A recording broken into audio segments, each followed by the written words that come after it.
Hey all you cool cats and kittens, and welcome to today's episode of What's in the Box here on Hidden Base Games. So as you can probably guess from that feline related intro there from the currently popular Tiger King series, today I'm going to be talking about Black Panther and Killmonger. So this is the expansion for Marvel Crisis Protocol by Atomic Mass Games. So this is the expansion number 7. And it retails in the UK for around about £34 and about $35. However, as with most of these, as I've said in other videos, they can be found cheaper either at your local store or online. And as always, big advocate of buying local wherever you can. So let's dive right in. As you can see, this is still fully sealed, but let's have a look on the back for now. So this has got Black Panther and Killmonger in, and let the hunt begin. So King T'Challa, leader of Wakanda, a technologically advanced nation that houses rich deposits of the precious metal vibranium. As Black Panther, T'Challa connects to the Panther god Bast by eating a special heart-shaped herb, thereby gaining superhuman abilities. T'Challa uses these powers to protect Wakanda and the world from those who would seek to harm it, or seek it harm. And then we've got Eric Killmonger. So, a fallen son of Wakanda, Eric Killmonger desires to rule Wakanda. An expert in hand-to-hand combat, Killmonger also possesses enhanced strength, agility, speed, and stamina.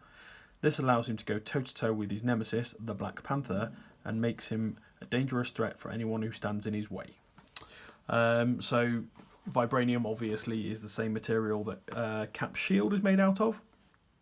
And these two, Black Panther first became in the MCU in Civil War, and then we saw him again in things like Infinity War and Endgame, and obviously Black Panther.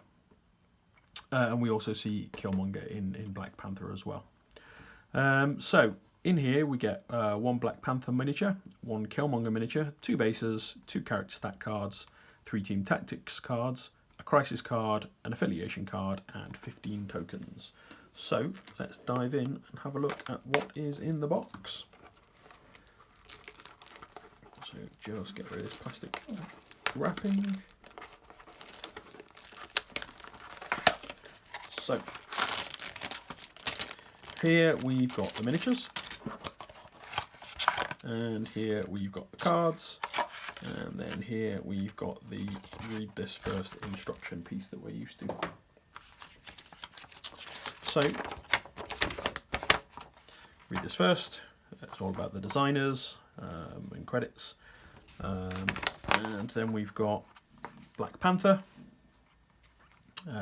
So 5 stages, and then attaching the base.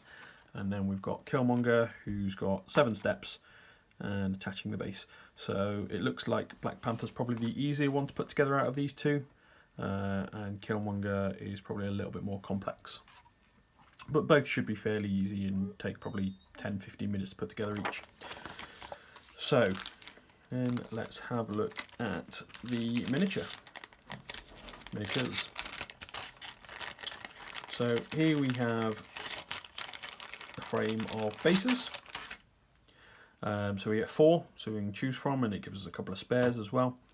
And then the usual kind of coffee cups and bottles, debris kicking around. And then we have the miniatures. So this looks like it's Killmonger.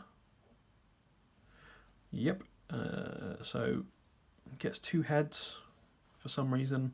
There's a few miniatures that have got like spare bits. I'm not entirely sure why, whether they're expecting those pieces to be particularly fiddly, or I don't know, whether they're fiddly and they kind of worried that you're going to lose it, or they're exactly the same number, they're exactly the same design. And I've noticed that with a couple of them, like you get a spare Cosmic Cube with Red Skull, you get a spare Spider-Man head. Who knows? But yeah, so there's the frame for Killmonger. And here is the frame for Black Panther. So hopefully that's in view. Yep. So yeah, very, very few pieces there on King T'Challa. And then we have the cards. So we've got tokens, and we've got cards, and then we've got more cards. So let's have a look at the character cards. So we've got Black Panther, threat 4, and Killmonger, threat 4, both similar stats. Excuse me. Both similar stats, in that they're both 6 hit points. Black Panther's obviously quicker from looking at this. Both the same height, both the same threat. Both the same defense, which is interesting in terms of physical, energy and mind power. I really must learn the actual proper names for these things because I'm sure it's annoying a few of you that I'm not using the correct terms. So they're both, let's have a look. So Black Panther, strike, one that we're similar to seeing. Before damage is dealt, can push the character away. 0 energy, kinetic burst. King of Wakanda, so this is his kind of leader. Leader ability for Wakandan, which we've got the card for here.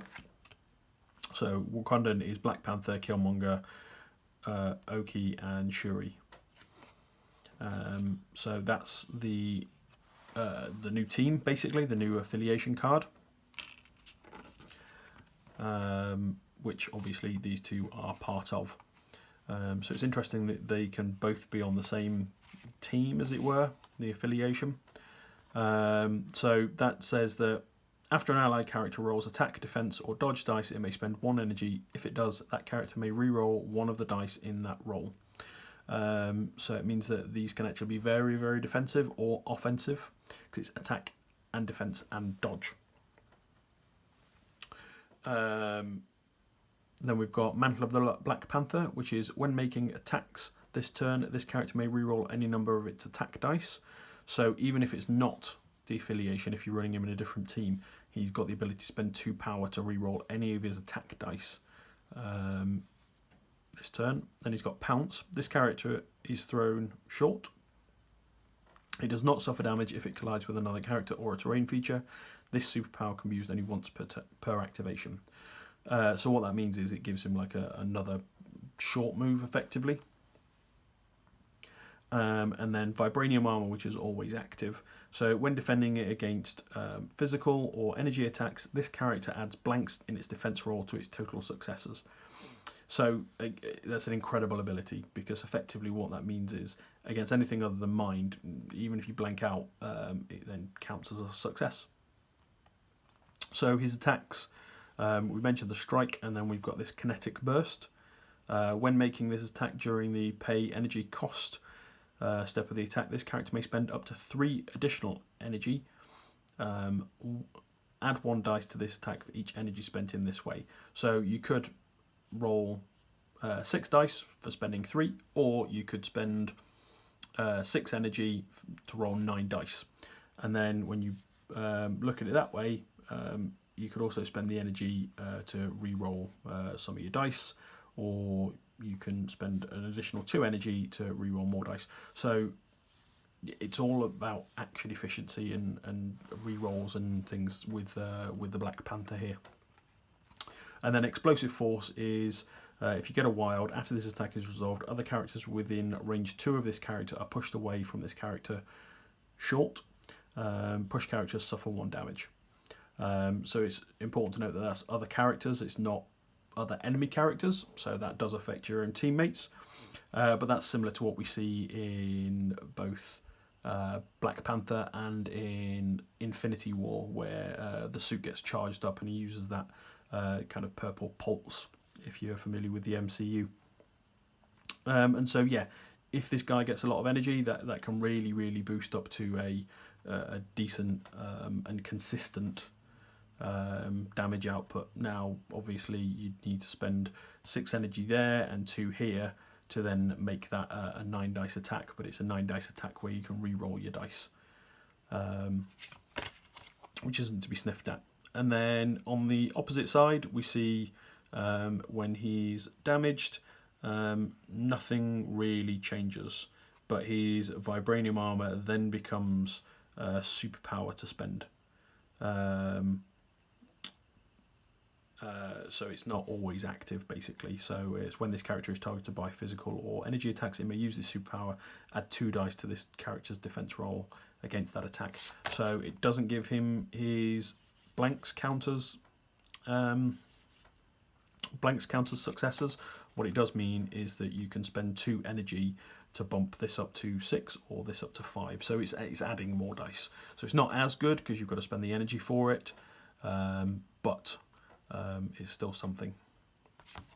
And then we've got Killmonger. So Killmonger has vibranium weapons, which is a energy-based attack. So after this attack is resolved, this character gains power equal to the damage dealt, which is it's an energy-based strike. And if you get a wild in there, it gets pierce.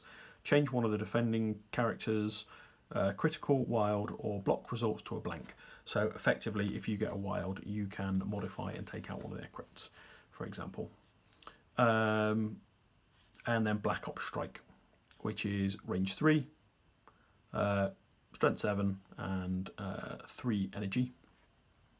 And then if this attack deals damage after the attack is resolved, place this character within range 1 of the target. So what that means is he can really, really close the distance. So even though he's a little bit slower, it means that if he can hit someone out at range 3, all of a sudden he can be placed within range 1 of the target.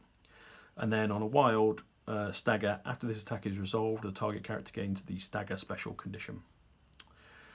He's got charge, so superpower costs 2 energy, and it's an action.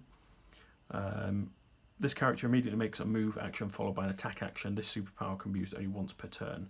So what that does is you spend 2 energy and it allows you to do a move and an attack, as opposed to using those as your 2 actions to do a move followed by an attack. Not bad. Special forces. When this character is attacking, it may use this superpower during the calculate success step of this attack. This character may choose to count shield results instead of hit results as successes. So what it means is if you end up rolling more blocks than you do hits, guess what? You just spend an energy and you switch it. And then he's got one that's always on, focused on the kill. If this character makes an attack against the character who has already made an attack against this turn, add 2 dice to the attack roll. So that works really well with charge. So if you spend 2 energy, you effectively get to make a move and then an attack action. So you could effectively spend 2 energy, make an attack at someone at range 3 with Black Ops, spending another 3 energy, and then all of a sudden you can be at range 1 of that, and then use vibranium weapons, but you add 2 attack dice, which all of a sudden makes that 7 dice for a real damage output. Because if it's in a Wakandan affiliated team, you could spend an energy to re-roll the dice as well to kind of make it more consistent. And then kill count. When this character dazes or KOs an enemy character, it gains a kill count token. When this character is attacking, it may reroll 1 dice in its attack roll for each kill count token it has. So again, he's building in his consistency, his building in his dice modification in his rerolls. And then on the opposite side, he's a little bit weaker, whereas Black Panther stays the same in terms of his hit points. Still the same speed, same height, and same resistance. His vibranium weapons are the same, and his Black Ops Strike is the same as well. Charge is the same, and Special Force is the same, and yep, both focused on the kill, and kill count is the same as well. So not much different on the other side for Killmonger there. But again, these two work fairly well in the same team, looking at that. And he looks like a real beast of a damage output, whereas this guy seems much more defensive in nature, which is interesting. So we've got Battle Lust, which is unaffiliated. At the end of a move action made during an allied character's activation, the moving character may spend energy equal to its size to play this card. So if it's a size 2, it spends 2. If it's a size 3, it spends 3, etc., etc.